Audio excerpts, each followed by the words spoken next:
faucet handle stuck and driving you nuts? Here's how to get that thing off without wrecking your whole sink setup.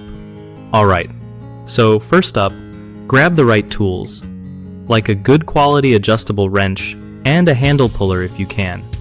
You don't want to just yank on it with pliers, cause that can mess up the finish or strip the screws. Before you start, turn off your water supply so you don't flood your bathroom or kitchen. Next, pop off any decorative caps on the handle with a flathead screwdriver to get to the screws underneath.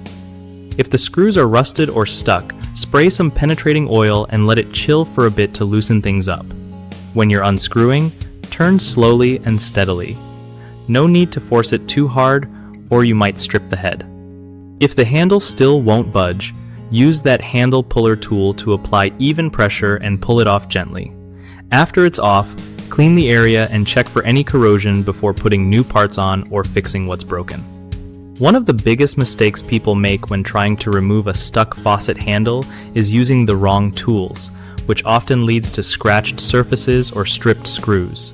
Always go for tools designed for plumbing work.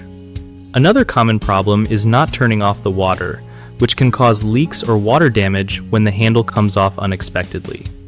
Lastly, rushing the process and forcing the handle can break fragile parts inside the faucet, so take your time and use some penetrating oil if things feel tight. BigHomeProjects.com is super helpful for homeowners looking to find trusted local contractors who know their stuff and won't charge you an arm and a leg. Plus, it's great for contractors wanting to connect with real customers and score new gigs without all the hassle.